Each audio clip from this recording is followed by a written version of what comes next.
En la presentación del pastor Adolfo Yamet Paz, trasladado a la iglesia de Maipú, donde también estuvo presente el superintendente Aldo Córdoba, ciertos hermanos decidieron manifestarse públicamente.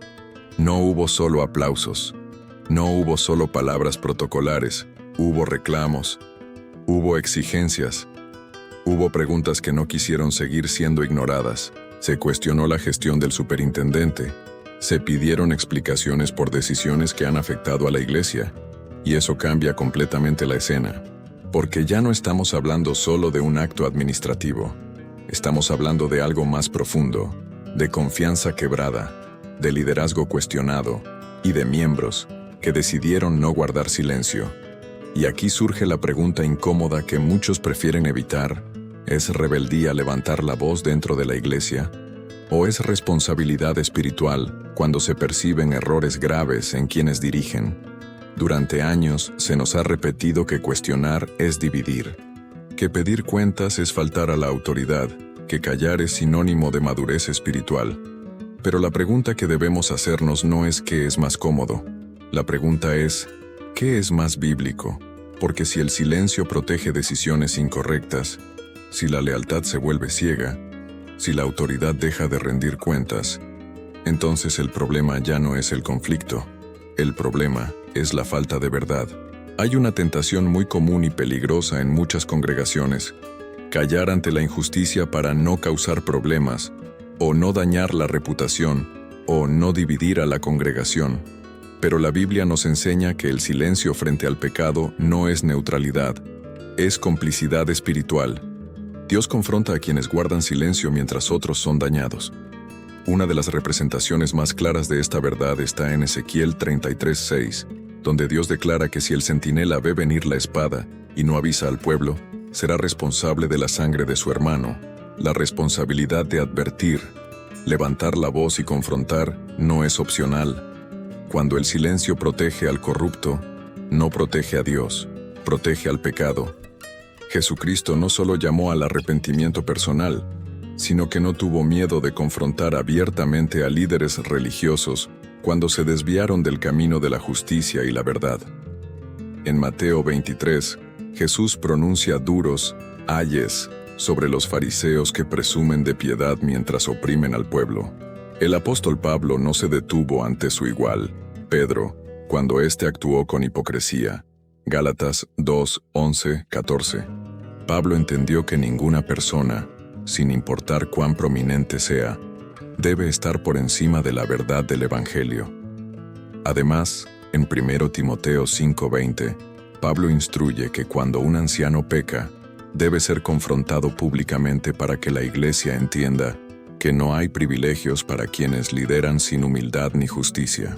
La literatura cristiana contemporánea protestante no solo reconoce estas realidades, sino que alerta sobre ellas con claridad teológica. Bully Pulpit: Confronting the Problem of Spiritual Abuse in the Church, de Michael J. Kruger, identifica cómo líderes espirituales pueden dominar, intimidar y manipular a quienes deberían proteger. Kruger muestra que este abuso de autoridad no es minúsculo ni aislado, sino un problema que las iglesias tienden a pasar por alto, porque favorecen la preservación de la reputación por sobre la búsqueda de la justicia. Churches That Abuse, de Ronald N. Roth, documenta cómo algunas congregaciones evangélicas, supuestamente bíblicas, se convierten en lugares donde el poder no se somete a la rendición de cuentas y donde la disciplina se usa para silenciar y controlar en vez de restaurar. Recursos como el blog de Wartburg Watch critican patrones autoritarios y espiritualmente dañinos dentro de iglesias protestantes, señalando cómo el culto a figuras denominacionales o al celebrity pastor puede encubrir prácticas abusivas. Estas fuentes comparten una advertencia clara: el abuso espiritual no se limita a iglesias heréticas o extrañas, puede ocurrir en iglesias que se llaman evangélicas y que incluso predican doctrinas ortodoxas mientras practican el control, la intimidación y el silencio cómplice. El abuso espiritual es el uso indebido de la autoridad religiosa para controlar, manipular o coaccionar a personas en nombre de Dios. Esto incluye manipular emocionalmente a miembros en nombre de obediencia, silenciar a quienes hacen preguntas difíciles, confundir su misión con falta de responsabilidad, confundir la autoridad de Cristo con el control absoluto del liderazgo.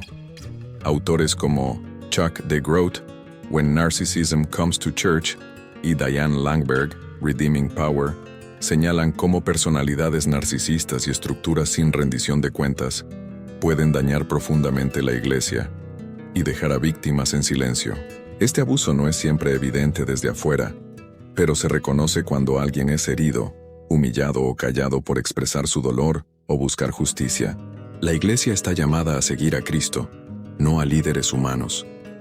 Dios reprende a quienes ponen hombres en el lugar de la palabra. Cuando la congregación idolatra a sus pastores o líderes, dejando que su reputación quede por encima de la verdad, termina sirviendo a una estructura corrupta. Proverbios 29:12 dice: Si un gobernante oye mentiras, todos sus siervos serán malvados. El poder no controlado produce corrupción, y la falta de rendición de cuentas permite que se perpetúe.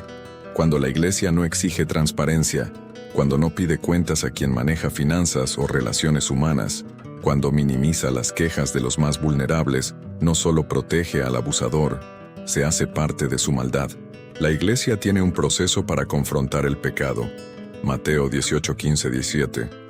Este proceso no es un manual para que líderes se evadan de la verdad, sino una vía para restaurar y proteger al rebaño. Dios no quiere que el conflicto se perpetúe, quiere que la justicia sea restaurada. En Éxodo 23:2, Dios advierte contra la complicidad. No seguirás a la mayoría para hacer mal. Esto aplica tanto para líderes como para congregaciones. Seguir a la mayoría para proteger al poderoso es hacer mal. Una congregación que se calla ante el abuso no está promoviendo unidad cristiana, está promoviendo silencio ante el pecado. El llamado de Cristo no es a un engañoso paz a cualquier precio, sino a paz con justicia. Salmo 85:10. La verdadera salud espiritual de la iglesia no se mide por cuántas personas se sientan cómodas, sino por cuántas son protegidas de abuso, escuchadas, restauradas y acogidas cuando denuncian injusticia. Las iglesias que han enfrentado crisis de liderazgo no lo hicieron preservando el silencio, lo hicieron alzando la voz, examinando hechos, pidiendo rendición de cuentas y restaurando la justicia conforme a la Escritura. Si este video muestra a hermanos confrontando líderes que han fallado, no es un espectáculo, es un clamor por justicia y verdad. El pueblo de Dios no puede ser una masa muda ante el abuso. Cuando la iglesia guarda silencio, no está siendo misericordiosa, está permitiendo la reproducción del mal. Dios nos llama a ser defensores de los oprimidos. Salmo 82:3. Confrontadores del mal con amor y verdad. Efesios 5:11. Y guardianes del rebaño, no de reputaciones humanas. Que Cristo sea nuestra autoridad única, y que ninguno de nosotros tema levantarse con voz profética cuando sea necesario decir la verdad con amor. Porque donde hay abuso, Dios llama al pueblo a salir de las tinieblas y caminar en la luz.